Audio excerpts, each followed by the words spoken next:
Warren Buffett started investing at 11 years old. When he retired as CEO of Berkshire Hathaway at the end of 2025, his company had returned 5,502,284% to shareholders since 1964. 90% of his net worth was built after he turned 65. He did it with 3 rules he never broke. Before we get to the rules, let us establish what 60 years of disciplined investing actually produces. In 1964, Berkshire Hathaway was a failing textile company. A single share cost roughly $19. Buffett took control and began rebuilding it as an investment vehicle. By the end of 2025, a single Class A share of Berkshire Hathaway was worth over $750,000. The S&P 500 over the same period returned approximately 31,000%. Remarkable by any measure. Berkshire returned 5,502,000%. That gap between remarkable and extraordinary is what 60 years of following 3 simple rules creates. And here is the number that stops most people cold. 90% of Buffett's net worth was built after age 65. He is not a story about a prodigy who got rich young. He is a story about what patience and compounding do to someone who starts early and never stops. Buffett's first rule of investing: never lose money. His second rule: never forget Rule 1. This sounds like a joke. It is not. It is the most important concept in long-term wealth building, and the one most ignored. Here is why it matters mathematically. If you invest $100 and it grows 50%, you have $150. If that investment then falls 50%, you have $75. You are now down 25%, even though you gained 50% and lost 50%. Losses are mathematically more destructive than equivalent gains are constructive. This is why Buffett has always prioritized not losing over maximizing gain. A portfolio that never loses 50% will outperform a portfolio that doubles and then halves, even if the volatile portfolio sounds more exciting.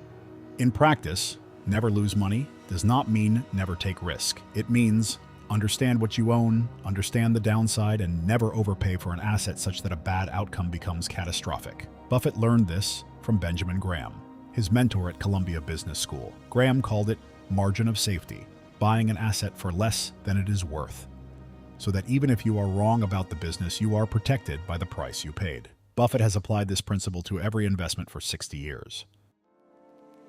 Buffett calls it his circle of competence. The concept is simple.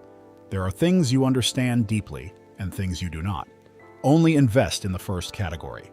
In 1999, at the peak of the dot-com boom, Buffett refused to invest in technology stocks. He was widely mocked. Analysts said he had lost his touch. Berkshire underperformed the market significantly for 2 years. Then the dot-com bubble burst. Berkshire was fine. The people who had called Buffett outdated lost everything. His explanation? I don't know how to evaluate most tech companies. I'm not saying they're bad investments. I'm saying I don't understand them well enough to know what they're worth. Most investors feel compelled to have an opinion on everything. Buffett has spent 60 years making very few decisions, but making them with extraordinary confidence when he did. Of Berkshire's 200-plus investments over 60 years, just 12 account for the bulk of his lifetime gains. 12. In 60 years, he did not diversify widely. He concentrated heavily in the things he understood completely: Coca-Cola, American Express, Geico, Apple, and held them for decades. The circle of competence is not a limitation. It is a filter that prevents expensive mistakes and creates the confidence to invest heavily when you are right. Buffett's third rule is about time, and it may be the hardest to apply because it requires resisting every instinct that short-term markets create. His most famous statement on holding period: "Our favorite holding period is forever." He bought Coca-Cola shares in 1988. He still owns them. He bought American Express shares in the 1960s. He still owns them. The companies he owns through Berkshire, Geico, See's Candies, Burlington Northern, he has owned for decades with no intention of selling.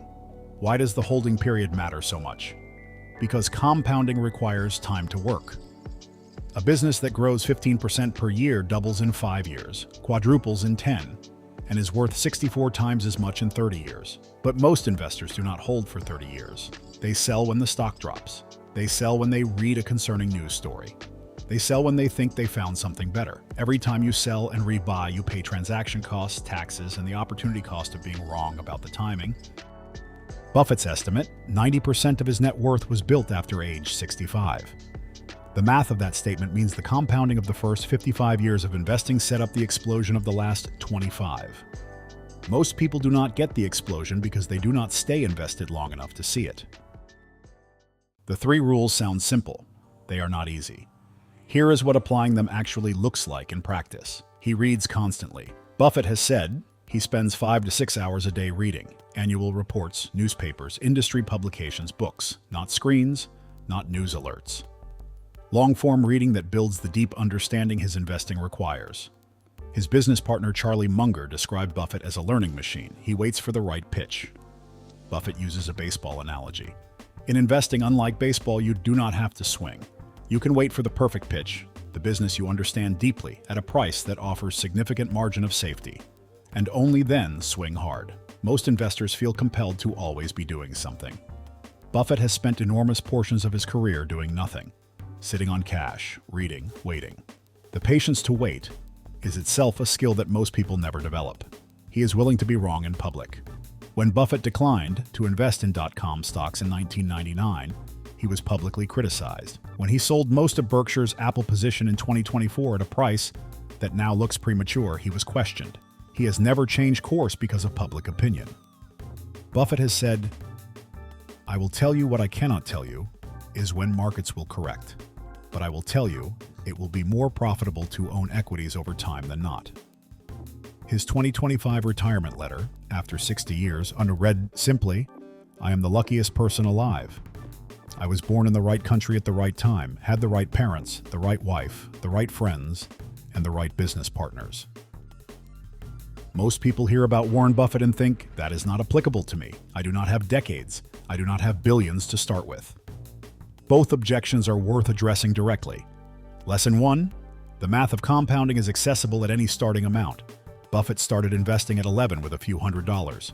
His first real investment position was in Citi's Service preferred stock at $38 per share. The principles he used at 11 are the same ones he used to build 90 billion.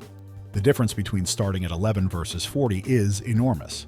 Not because of the dollar amounts involved, but because of the years of compounding available.